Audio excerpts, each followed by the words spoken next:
संविधान की धज्जियां उड़ाई, तानाशाह बने इसकी दादी। जो लोग संविधान को अपनी पॉकेट में लेके घूमने का काम करते हैं वो कभी समझेंगे ही नहीं कि संवैधानिक मर्यादाएं क्या होती हैं। किसान की आय दोगुनी होगी वो जुमला था, 1 करोड़ नौकरी मिलेगी वो जुमला था।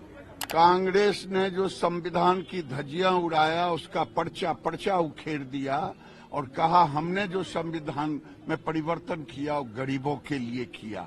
और 11 संकल्प देश ले, सदन ले और परिवारवाद पे उन्होंने बड़ा चोट। सिविल कोड के बारे में भी बोला उन्होंने। हाँ, कॉमन सिविल कोड को कांग्रेस ने रोका, अब हम लाएंगे। राहुल गांधी को शायद इतिहास का ज्ञान नहीं है।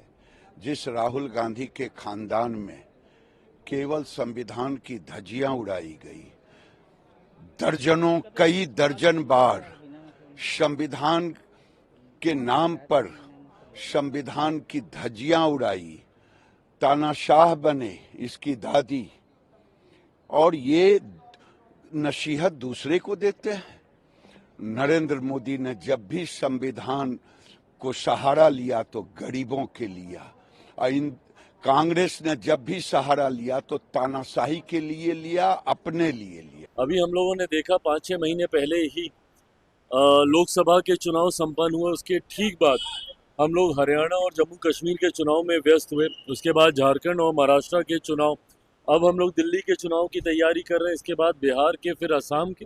तो हर दूसरे तीसरे महीने जिस तरीके से देश के किसी ना किसी राज्य में चुनाव होते हैं, वो न सिर्फ आर्थिक बोझ देश के ऊपर डालने का काम करते हैं, बल्कि जिस तरीके से मशीनरी के डिप्लॉयमेंट को भी लेकर बार बार सेना एक जगह से दूसरी जगह उसका डिप्लॉयमेंट को लेकर भी एक व्यवस्था तैयार करने की ज़रूरत पड़ती है, इसमें भी समय बहुत ज़्यादा बर्बाद होता है। ऐसे में और जब आचार संहिता लगती है, मॉरल कोड ऑफ कंडक्ट, तो जितने भी विकास के कार्य हैं उसको कहीं ना कहीं उसकी गति रुकती है।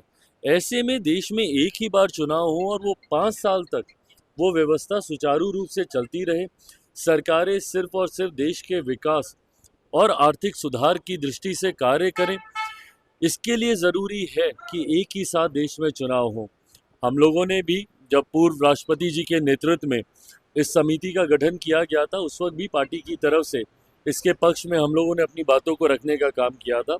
आज जब इसको धीरे धीरे धरातल पर उतारने का प्रयास केंद्र सरकार के द्वारा किया जा रहा है, लोक जनशक्ति पार्टी रामविलास पूरी तरीके से मजबूती से इसका समर्थन करते हैं। जो लोग संविधान को अपनी पॉकेट में लेके घूमने का काम करते हैं वो कभी समझेंगे ही नहीं कि संवैधानिक मर्यादाएं क्या होती हैं।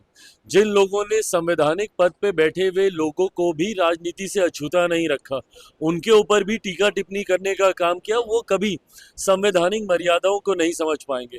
और ये उसी दल के नेता हैं जिस दल के से आने वाले प्रधानमंत्री ने देश में आपातकाल लगाकर सही मायनों में संविधान की हत्या करने का काम किया था, सही मायनों में लोकतंत्र की हत्या करने का काम किया था। आज जब ये लोग संविधान का जिक्र करते हैं तो ये हास्यास्पद लगता है। इसीलिए जब संविधान पर चर्चा हो रही है, इन लोगों ने हर विषय पर चर्चा की, पर इन्होंने कभी उस काले अध्याय का विपक्ष के नेताओं ने जिक्र नहीं किया, जो कि इनकी वजह से आज भी लाइक अ ब्लैक स्पॉट हमारी डेमोक्रेसी के ऊपर, हमारे लोकतंत्र के ऊपर एक धब्बे की तरह। सर, प्रियंका गांधी ने कल अपनी स्पीच में कहा मौजूदा सरकार लैटरल एंट्री के जरिए से और प्राइवेटाइजेशन के जरिए से आरक्षण को खत्म कर रही है, कैसे देखते हैं? इसकी शुरुआत किसके समय में की गई थी? लैटरल एंट्री की शुरुआत इन्हीं विपक्षी दलों की सरकारों के वक्त की गई थी। इस परंपरा की नींव इन लोगों के द्वारा रखी गई थी। पूर्व प्रधानमंत्री बता दें किस व्यवस्था से आए थे, क्या वो लेटरल एंट्री के माध्यम से नहीं आए थे? तो ऐसे में जब आप एक उंगली किसी और के ऊपर उठाते हैं, और कम से कम मेरी सरकार, मेरे प्रधानमंत्री इतनी संवेदनशीलता तो रखते हैं कि जब उसको लेकर ये विषय उनके संज्ञान में दिया गया, उन्होंने तुरंत उसको रोल बैक करने का काम किया। देखिए, बहुत लंबा भाषण था और आपसे बेहतर कौन जानता होगा जुमले से किसको जाना जाता था। आज हम लोगों को 11 जुमलों का संकल्प सुनने को मिला। 15 लाख जुमला था, किसान की आय दोगुनी होगी वो जुमला था, 1 करोड़ नौकरी मिलेगी वो जुमला था, अग्निवीर जैसी नौकरी एक बड़ा जुमला है, जीएसटी जुमला निकला, महंगाई कम होगी जुमला निकला।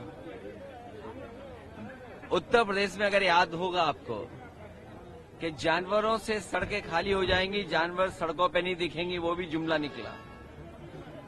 जो परिवारवाद की बात कर रहे हैं उनका दल में भरा पड़ा है, वो भी जुमला निकला। और फिर जो ये कह रहे हैं आरक्षण दे रहे हैं, सच्चाई तो ये है कि आदिवासी, पिछड़े, दलित, उनका आरक्षण छिना है।